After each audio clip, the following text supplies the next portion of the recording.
Nous allons manger le message de la parole de Dieu ce matin et notre texte de référence, nous le trouvons dans Luc chapitre 9.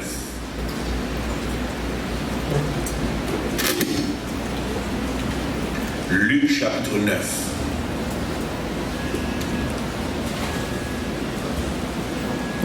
Luc chapitre 9, je vais lire pour vous les versets 30 et 31. Je vais vous demander de reprendre pour moi comme d'habitude, s'il vous plaît.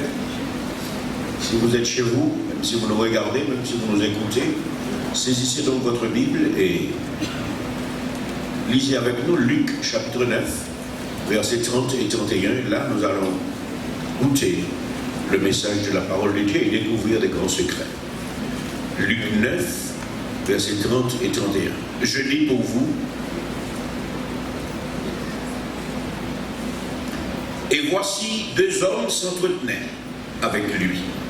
C'était Moïse et Élie, qui, apparaissant dans la gloire, parlaient de son départ qu'il allait accomplir à Jérusalem. Vous avez ce texte? Amen. Lisez pour moi, s'il vous plaît. Et voici deux hommes s'entretenaient avec lui. C'était Moïse et Élie, qui, apparaissant dans la gloire, parlaient de son départ qu'il allait accomplir à Jérusalem. Deux hommes, ce n'est pas deux morts. Moïse et Élie. Ils apparaissaient dans la gloire. Ils n'étaient pas eux-mêmes glorifiés. Précision, pas vrai? Ils n'étaient pas eux-mêmes glorifiés, mais ils paraissaient dans la gloire. De quoi Moïse et Élie parlaient-ils à Jésus? Ils parlaient de son qu'il allait accomplir à Jérusalem. Le départ. C'est le mot qui nous intéresse ce matin. Le départ. C'est ce que je m'appelais l'exodos. Vous savez, ce que je suis venu vous dire ce matin, c'est que la qualité de notre vie est souvent le résultat de nos choix. Est-ce que c'est vrai? La qualité de notre vie est souvent le résultat de nos choix. Et le titre du message, le sujet que je vais développer pour vous, c'est l'ultime décision. On peut l'appeler aussi la grande décision, l'ultime décision. Ce passage des Saintes Écritures, mes bien-aimés, nous parle de la transfiguration de Jésus. Si vous lisez le contexte, vous allez voir environ 8 jours après qu'il lui dit ces paroles, Jésus prit avec lui Pierre, Jacques et Jean, les trois, et il monta sur la montagne pour prier. La Bible nous dit, pendant qu'il priait, l'aspect de son visage changea et son vêtement devint d'une éclatante blancheur. Et voici deux hommes s'entretenaient avec lui, c'était Moïse et Élie, qui, apparaissant dans la gloire, parlaient de son départ qu'il allait accomplir à Jérusalem. Ce passage nous parle donc de la transfiguration. Transfigurer, métamorphomai. Le mot est faible.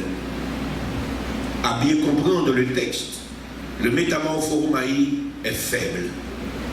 Être métamorphosé. Ce qui était arrivé sur la montagne était beaucoup plus qu'une simple métamorphose.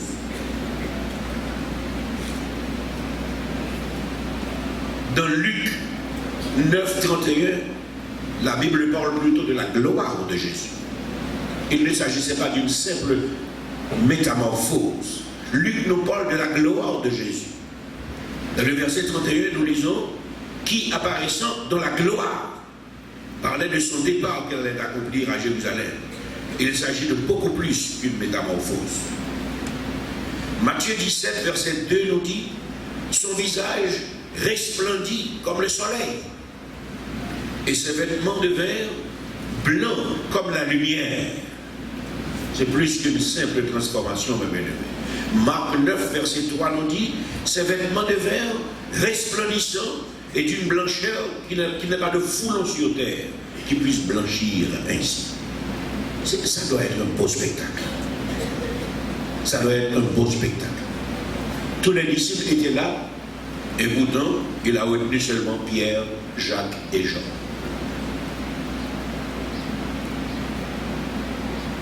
Il a retenu seulement Pierre, Jacques et Jean.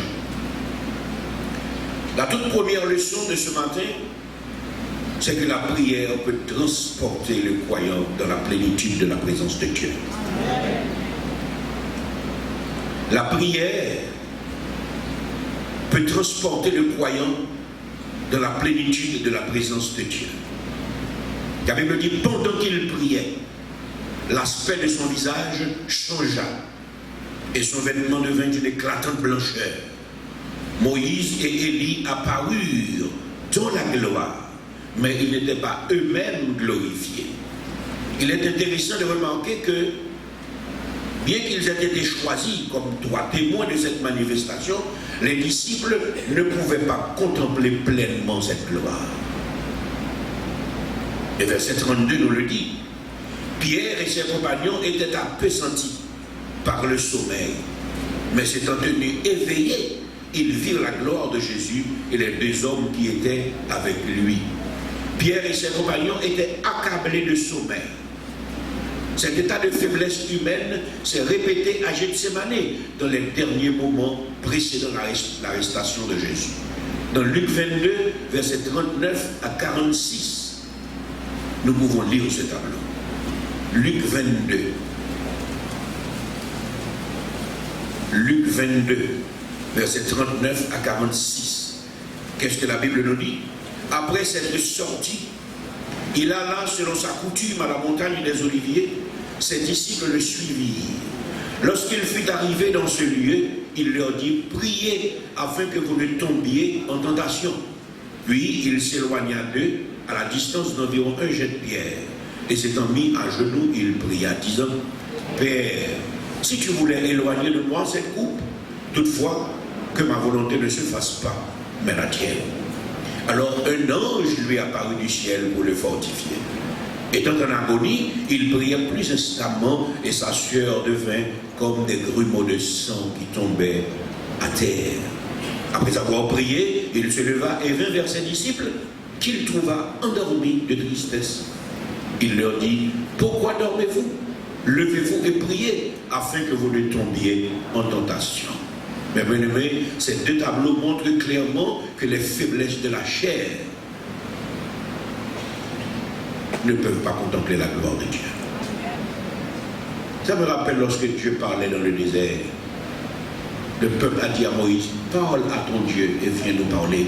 Nous ne pouvons pas supporter sa présence.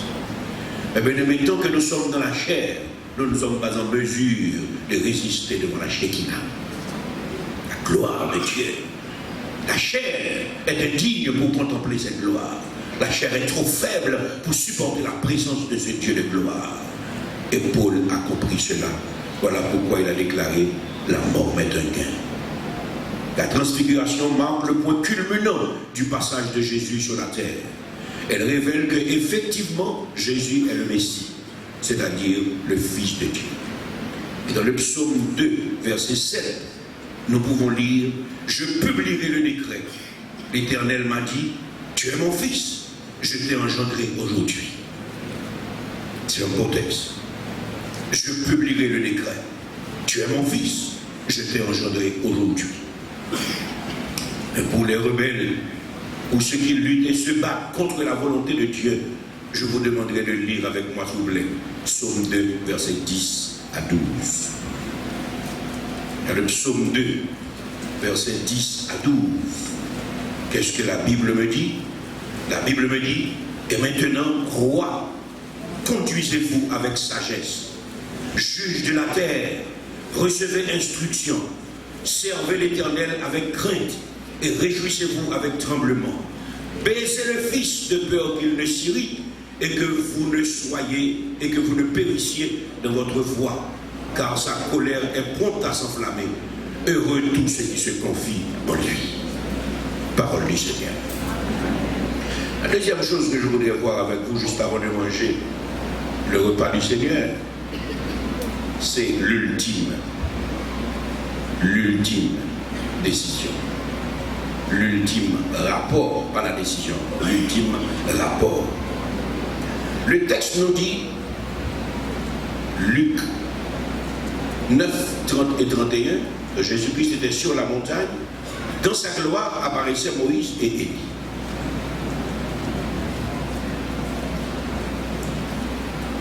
Donc tous ceux qui vécurent d'Adam à ce jour-là, Jésus justement est en conversation avec deux, Moïse et Élie. Et la question que je me pose, pourquoi justement Moïse et Élie? Enoch est monté au ciel sans passer par la mort. Abraham,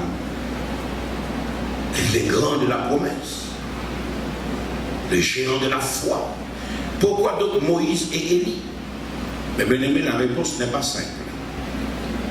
Élie sur cette montagne incarne toute une époque. Élie sur cette montagne incarne toute une époque. L'époque des patriarches. Certains préfèrent dire qu'Élie est le représentant des prophètes de l'Ancien Testament. Il est le représentant des prophètes de l'Ancien Testament. Il est qualifié pour témoigner de ce temps à cause de ses prises de position sans embâche pour Dieu. En effet, en ce temps-là, c'était une guerre terrible entre le maintien de la foi en l'Éternel, le Dieu créateur, et le culte de Baal. L'enjeu était Dieu ou le diable, Dieu ou Satan, Dieu ou Baal. Aujourd'hui, on pourrait dire Dieu ou la science. Après la victoire de Dieu sur Baal, par l'intermédiaire des prophètes, Élie, peu de temps après, fut enlevé dans un char de feu, sans passer par la mort. 1 Rois 18, versets 36 à 39. Quant à Moïse, le libérateur du peuple d'Israël en captivité en Égypte, il est l'auteur du livre des lois de Dieu. Il est celui qui obtient les 10 commandements écrits des droits de Dieu lui-même. Il est celui à qui Dieu a dit « Je te fais Dieu devant Pharaon ». Dieu n'a jamais fait cette déclaration pour quiconque. Il a dit « J'ai trouvé en David l'homme, c'est l'homme mon cœur ». Il a fait de grandes déclarations pour Job en disant qu'il est un homme intègre et droit, craignant Dieu et se détournant du mal. Mais là, mes bien-aimés, c'est le comble de l'honneur. Il a dit, je te fais Dieu devant Pharaon. Dieu avec grand D. Exode 7, verset 1er. Quel est le serviteur de Dieu qui n'aimerait pas entendre Dieu dire ça de lui? Je te fais Dieu devant Pharaon. C'est-à-dire tout ce que tu dis sera approuvé. Tout ce que tu fais sera approuvé. Tout ce que tu veux sera exécuté. Ta parole fera loi. Je te communique toute ma puissance. Waouh. Je te fais Dieu. Moïse est qualifié pour témoigner comme étant le représentant de la loi. Moïse et Élie étaient sur la montagne de la transfiguration pour témoigner de la rébellion de la race humaine et de la nécessité d'une nouvelle alliance pour le salut de l'humanité. Ils étaient là pour signifier que les prophètes, au lieu d'être écoutés, étaient sacrifiés, assassinés, martyrisés, et que la sainte loi de Dieu a été mal interprétée et foulée aux pieds. Moïse et Élie étaient là pour témoigner que Jésus est venu accomplir les temps de la loi. Il était venu accomplir les temps de la loi et des prophètes. Moïse et Élie étaient là comme représentants des époques antérieures à la grâce. Ils sont la preuve évidente que Dieu est la source et la fin de tout être créé. Ils étaient grands pour leur temps, ils étaient grands pour leur époque, mais ils étaient obligés de venir rendre compte devant le plus grand, celui qui a tout créé. Et l'apôtre Jean dira, au commencement, la parole existait déjà. Dans votre Bible, vous allez lire, au commencement était la parole. La traduction la plus propre, Bereshit Elohim bara. Au commencement, la parole existait déjà. La parole était avec Dieu et la parole était Dieu. Tout a été fait par elle et rien de ce qui a été fait n'a été fait sans elle. Et Luc 9, 30 et 31 nous dit, et voici que deux hommes s'entretenaient avec lui. C'était Moïse et Élie, apparaissant dans la gloire. Il parlait de son prochain départ qui allait s'accomplir à Jérusalem. Il fallait partir de ce lieu pour arriver à Jérusalem. L'exodus, l'immigration. Il fallait qu'il se déplace. Et c'est là que l'ultime décision va être prise. Jésus est sur la montagne de la transfiguration. Je préfère dire qu'il entra dans sa gloire. La gloire dont il sera revêtu lorsqu'il s'assiera sur le grand trône blanc pour juger les rebelles de la race humaine. Il est dans une conversation intime avec Moïse et Élie. Rappelé dans l'autre monde, il parlait de son prochain départ. C'est dans le verset 31. Son prochain départ. C'est quoi ça? Comme Moïse devait sortir Israël de l'Égypte, ainsi Jésus avait un choix ultime à faire: sortir la race humaine des griffes de la mort et de l'enfer. Sortir la race humaine des griffes de la mort et de l'enfer. Retourner seul auprès du Père ou prendre la route qui mène au calvaire avec son lot de souffrances afin d'entrer au ciel avec ceux qui croiraient en lui en tant que fils du Dieu Tout-Puissant et sauveur des pécheurs repentants. Deux façons de laisser cette terre étaient devant lui. Premièrement, monter au ciel seul. Monter au ciel seul. Il avait le droit à cause de sa sainteté. Il avait le droit à cause de sa sainteté. La transfiguration, c'est une preuve de cette sainteté sans tache. Et sa glorification, c'est ça, on est la preuve. Ce choix serait légitime, monter seul. Puisque la Bible déclare, celui qui n'a jamais commis de péché s'est laissé mener à la croix comme un agneau qu'on mène à la boucherie. Après avoir causé à Moïse et à Élie, il aurait pu monter au ciel dans sa glorification. Le Père ne pourrait pas ne pas l'accepter parce qu'il a déjà rempli toutes les conditions.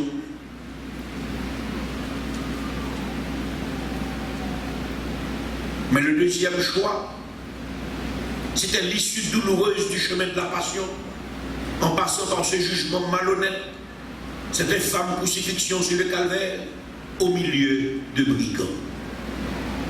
Au lieu de monter au ciel et d'entrer en triomphe, l'homme de douleur habitué à la souffrance a choisi de descendre et il a pris le chemin de Jérusalem où il devait être assassiné pour toi, pour moi, pour chacun de nous. C'est l'exodus. L'ultime décision de partir à la recherche de la création perdue. Partir à la recherche de la création perdue.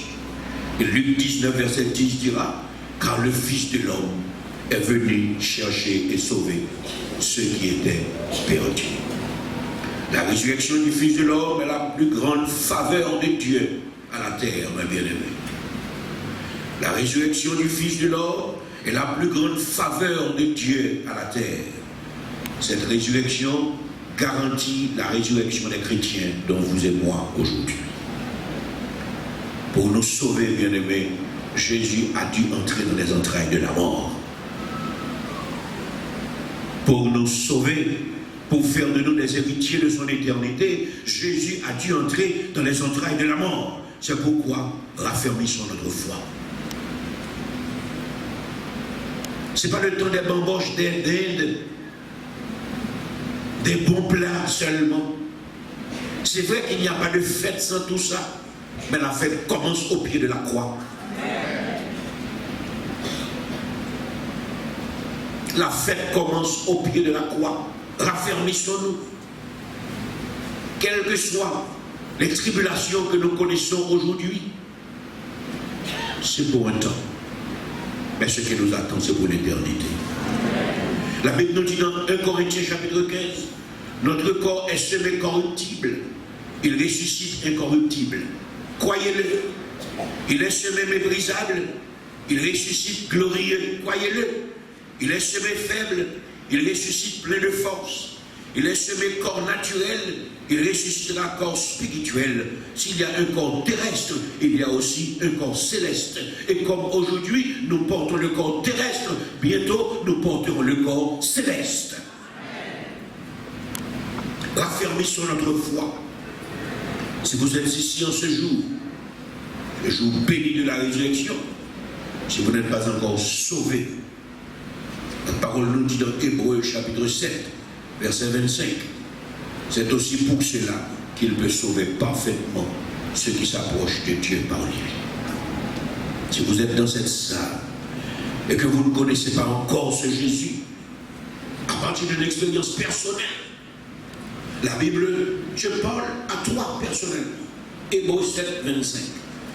C'est aussi pour cela qu'il peut sauver parfaitement, ceux qui s'approchent de Dieu par lui, étant toujours vivants pour intercéder en leur faveur. Il est prêt à intercéder en votre faveur, mais vous devez l'accepter comme votre Seigneur et votre Sauveur. Nous allons manger le repas du Seigneur. Si vous êtes plongé dans le sang de l'agneau et que vous êtes baptisé dans l'eau, vous pouvez manger avec nous, même si vous ne faites pas partie de cette assemblée. Parce que le corps de Christ est universel. Nous sommes une belle famille universelle dont nous ne représentons qu'une partie de cette famille. Nous vous invitons donc à passer à table et à manger avec nous. N'hésitez pas, même si vous ne faites pas partie de cette assemblée. Seulement si vous êtes baptisé dans le baptisme, immergé ou plongé. Et la décision doit avoir été personnelle. C'est pas par maman que vous avez emmené. Vous aviez pris la décision personnelle de le faire et vous vous êtes fait plonger dans l'eau. Alors vous êtes baptisé. Vous faites partie de la bonne famille et vous pouvez manger avec nous, même si vous êtes un visiteur. Je reprends Hébreux 7, 25 pour finir.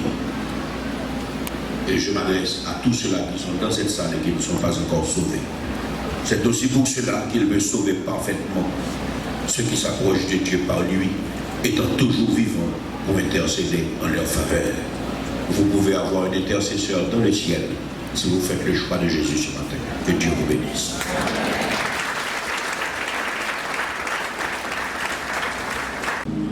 Que le Dieu de paix nous sanctifie lui-même tout entier, et que tout notre être, l'esprit, l'âme et le corps soient conservés irrépréhensibles lors de l'avènement de notre Seigneur et Sauveur Jésus-Christ.